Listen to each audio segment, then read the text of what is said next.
नमस्कार दोस्तों, BPSC TRE 3.0 भर्ती में बात करेंगे। सीट वृद्धि, आरक्षण 65%, फाइनल रिजल्ट से पहले क्या होगा। DV, PRT 6 to 8, 9 to 10, 11 to 12th भर्ती के संबंध में तो वीडियो में लास्ट तक बने रहें।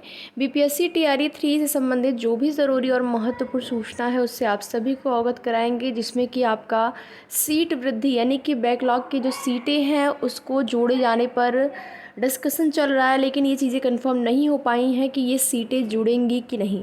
अगर सीटें जुड़ जाती हैं तो फिर अभ्यर्थियों को लाभ इसका मिलेगा, डायरेक्ट लाभ मिलेगा, क्योंकि सीटों में वृद्धि से जाहिर सी बात है कि जब सीटों में की संख्या में वृद्धि होगी तो कट ऑफ पहले से जितना भी आपने अनुमान लगाया होगा उससे नीचे जाएगी।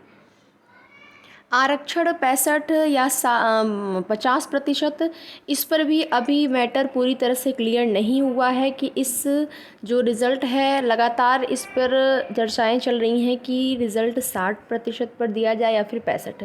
रिज़ल्ट को लेकर भी बात करेंगे, कब तक जारी हो सकता है, क्या फाइनल रिज़ल्ट से पहले डीवी हो सकता है, इसके संबंध में भी चर्चा की जाएगी।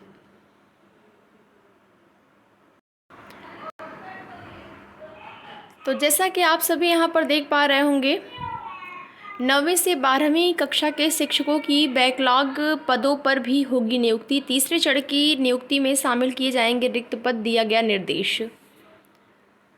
राज्य के माध्यमिक विद्यालय में 9वीं से 12वीं कक्षा तक के बैकलॉग पदों पर भी शिक्षकों की नियुक्ति होगी। इसके मद्देनज़र शिक्षा विभाग की ओर से बुधवार को सभी जिला शिक्षा अधिकारियों को आवश्यक दिशा निर्देश जारी किया गया है। यह निर्देश माध्यमिक शिक्षा के उप निदेशक अब्दुल सलाम अंसारी के हस्ताक्षर जो है जारी हुआ है। निर्देश के मुताबिक माध्यमिक विद्यालयों में 9वीं से 12वीं कक्षा के बैकलॉग पदों की गणना कर उसकी सूची जिलों से देने को कहा गया है, ताकि उन पदों पर भी शिक्षकों को नियुक्त किया जा सके। यह रिक्तियां तीसरे चरण के अध्यापकों की नियुक्ति में शामिल की जाएंगी। निर्देश में सभी जिला शिक्षा पदाधिकारियों से कहा गया है कि पहले एवं दूसरे चरण की अध्यापक नियुक्ति की रिक्ति को शामिल करते हुए आरक्षण समाशोधन की कार्रवाई करें। इसके लिए जिला शिक्षा पदाधिकारी को 24 घंटे का समय दिया गया है। रिपोर्ट तय फॉर्मेट में ईमेल पर मांगी गई है।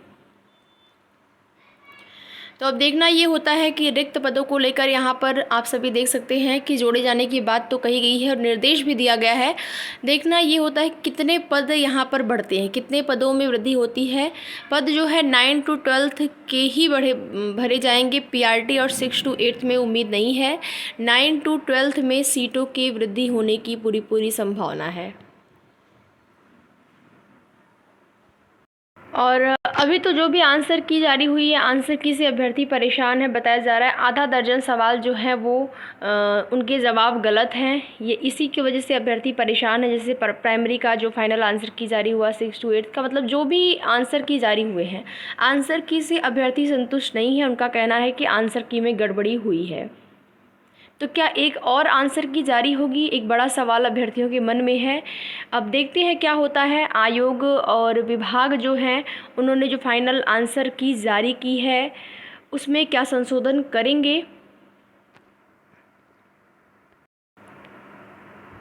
और यहाँ पर आप से देख सकते हैं, सुप्रीम कोर्ट के निर्णय पर निर्भर करेगा परिणाम।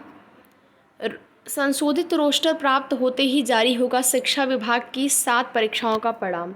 तो संशोधित रोस्टर प्राप्त होने के बाद जो है परिणाम जारी होगा, और परिणाम में अभी जो है थोड़ा सा यहाँ पर विलम्ब हो सकता है।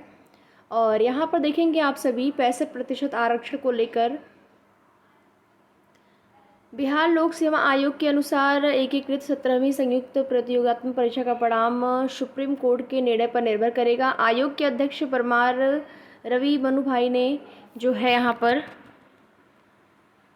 कहा कि परीक्षा प्रक्रिया 50% आरक्षण सीमा के साथ ही प्रारंभ की जा रही। सुप्रीम कोर्ट ने 65% आरक्षण सीमा का मामला विचाराधीन है। उन्होंने कहा कि तृतीय अध्यापक नियुक्ति परीक्षा की प्रक्रिया 65% आरक्षण सीमा के आधार पर तैयार रोस्टर के अनुसार प्रारंभ की गई थी। पटना हाईकोर्ट के आदेश के बाद सामान्य प्रशासन विभाग से आरक्षण सीमा 50% होने का पत्र प्राप्त हुआ है। शिक्षा विभाग की 50% आरक्षण सीमा के अनुसार रोस्टर आयोग को प्राप्त हुआ है। नए सिरे से रोस्टर प्राप्त होने के कुछ ही दिनों दिनों के बाद तृतीय अध्यापक नियुक्ति परीक्षा का परिणाम जारी कर दिया जाएगा। शिक्षा विभाग से संबंधित 7 परीक्षाओं का परिणाम संशोधित आरक्षण रोस्टर उपलब्ध नहीं कराए जाने के कारण जारी नहीं हो सका है। आयोग अध्यक्ष ने बताया कि कृषि सेवा के विभिन्न पदों के लिए साक्षात्कार की प्रक्रिया 65% आरक्षण सीमा के आधार पर पूरी कर ली गई है। 50% आरक्षण सीमा के अनुसार परिणाम जारी करना होगा। रोस्टर के अनुसार पदों में समतुल्य साक्षात्कार के लिए अतिरिक्त परिणाम जारी करना होगा।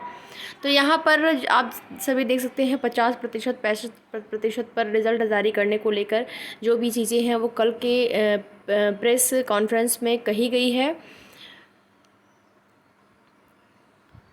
और रिज़ल्ट को लेकर इन्होंने साफ ही कह दिया है कि रिज़ल्ट जो है, और डीवी को लेकर आप सभी अभ्यर्थियों के मन में सवाल था कि पहले डीवी करा लें। डीवी में जो है अभ्यर्थी, बहुत सारे अभ्यर्थी जो है बाहर हो जाते हैं बाद में। रिज़ल्ट जैसे आया, रिज़ल्ट आने के बाद डीवी हुई।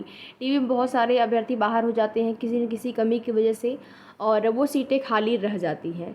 तो पहले अभ्यर्थियों ने मांग करी कि यहाँ पर जो है पहले डीवी करा लिया जाए, जिससे कि पहले ही छटनी हो जाए। जिन भी अभ्यर्थियों के डॉक्यूमेंट में कोई भी कमी होगी पहले ही बाहर हो जाएंगे। उसके बाद अगर रिज़ल्ट जारी होता है तो उसमें पदों की संख्या या फिर जो पद हैं उनके बर्बाद होने की संभावना कम होती है, यानी कि पद बचते नहीं हैं और उन सारे पदों पर अभ्यर्थियों का चयन हो जाता है।